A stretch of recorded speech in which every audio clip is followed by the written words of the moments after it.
Hola, mi nombre es Jason Andrés Benjumea Morales y en este video voy a hablar sobre la memoria histórica y su importancia en los estudios para la paz.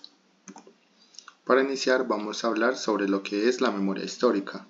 La memoria histórica es la recopilación y reconstrucción de la verdad por medio de los relatos y experiencias de las víctimas. Es una disputa entre recordar y olvidar, pero que resulta de gran importancia para empatizar con las víctimas y comprender el conflicto armado. La importancia de la memoria histórica radica en que ésta es fundamental en los estudios sobre la paz debido a que permite entender las causas y consecuencias del conflicto armado, poniendo en el centro a las personas y comunidades que fueron afectadas y asegurando que sean escuchadas y no olvidadas. La memoria resulta clave para la implementación de procesos de paz y reconciliación, también para garantizar la justicia, reparación y no repetición.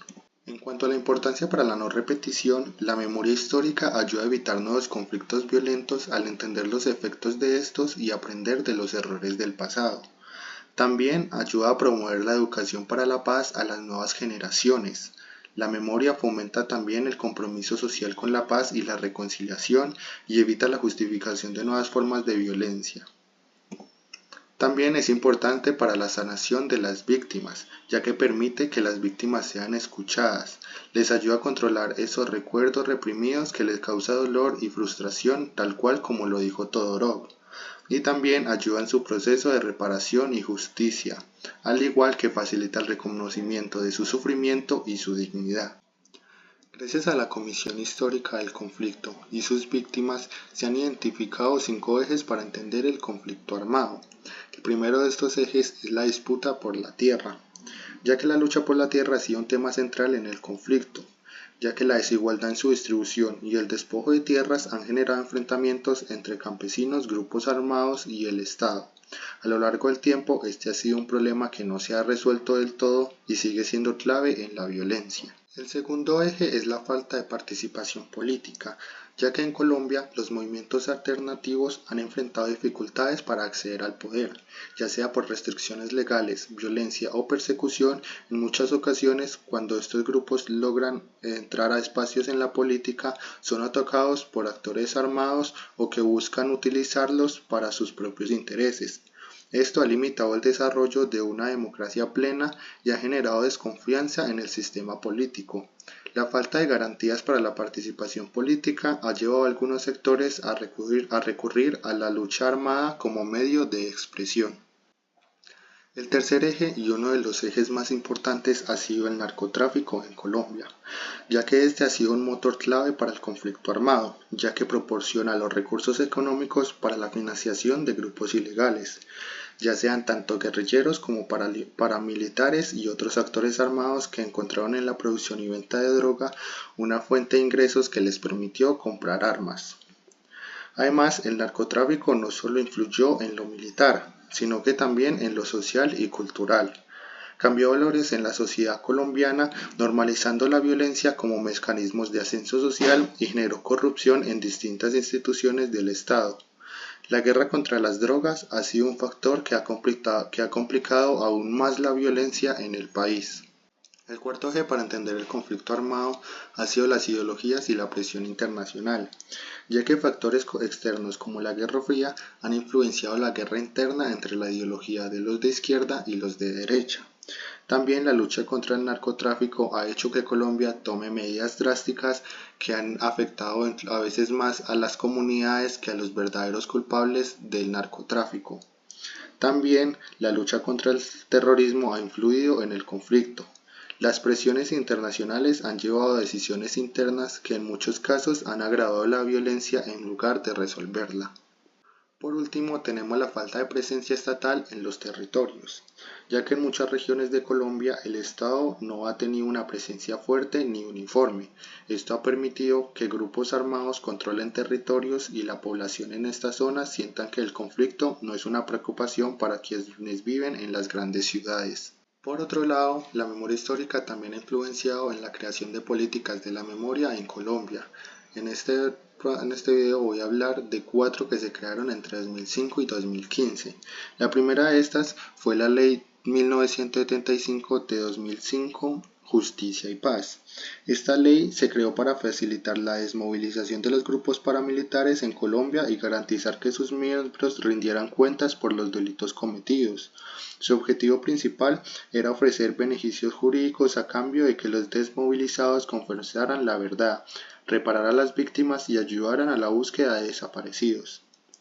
Otra ley fue la Ley de Víctimas y Restitución de Tierras de 2011. Esta ley fue diseñada para reconocer y reparar a las personas afectadas por el conflicto armado en Colombia. Esta establece medidas para compensar a las víctimas, ya sea económicamente o con otros tipos de apoyo, y busca devolver las tierras a quienes fueron despojados de ellas por la violencia. Otra ha sido la política estatal de memoria en Bogotá. Esta es una iniciativa enfocada en preservar y promover la memoria histórica de las víctimas del conflicto armado en Colombia, a través del Centro de Memoria, Paz y Reconciliación.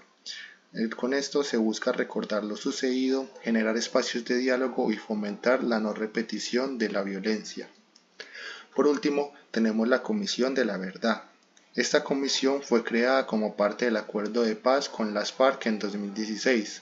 Su tarea principal fue recopilar testimonios de víctimas y victimarios para entender las causas del conflicto armado, reconocer el sufrimiento de las víctimas y proponer medidas para evitar que la violencia se repita. Ahora voy a hablar de algunos casos de violencia en Colombia, iniciando por el tipo de violencia directa, en el cual hay un ejemplo muy claro, el cual es la masacre del Salado, ocurría entre el 16 y el 21 de febrero del año 2000. En este episodio, unos grupos paramilitares asesinaron a más de 60 personas en el departamento de Bolívar, convirtiendo a El Salado en un pueblo fantasma. Esto fue como parte de su estrategia de terror y control territorial. Este hecho representa el uso de la fuerza física directa para eliminar a personas, generar miedo y demostrar poder sobre la población civil. Luego voy a hablar de otro caso que es sobre la violencia estructural. Un ejemplo de esta violencia estructural en Colombia es la situación que enfrenta el pueblo indígena Wayuu en la región de La Guajira. Históricamente, esta comunidad ha sido marginada y ha sufrido la falta de acceso a servicios básicos como agua potable, salud y educación. La escasez de agua se ha visto agravado por proyectos extractivos y agroindustriales que desvían recursos hídricos. Además, la implementación de otros proyectos sin consulta adecuada han generado desplazamientos. Por último, voy a exponer un caso de violencia cultural, que es la estigmatización de los líderes sociales. Desde hace décadas, quienes defienden los derechos humanos, el medio ambiente o la restitución de tierras han sido señalados como guerrilleros o desestabilizadores. Este discurso ha sido repetido por sectores del Estado y grupos de poder, justificando su persecución.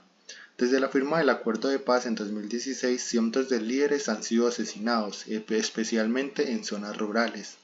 Muchos defienden a comunidades campesinas e indígenas, pero la sociedad ha normalizado su violencia con frases como "por algo sería", invisibilizando su labor y perpetuando la cultura del miedo y la impunidad. En conclusión, la memoria histórica es una herramienta poderosa para construir un futuro más justo y pacífico. Reconocer el pasado, honrar a las víctimas y aprender de los errores del pasado son pasos fundamentales para evitar la repetición de la violencia. La memoria histórica continúa desempeñando un papel crucial en la búsqueda de la paz, la reconciliación y la construcción de una sociedad más justa en Colombia. Gracias por su atención.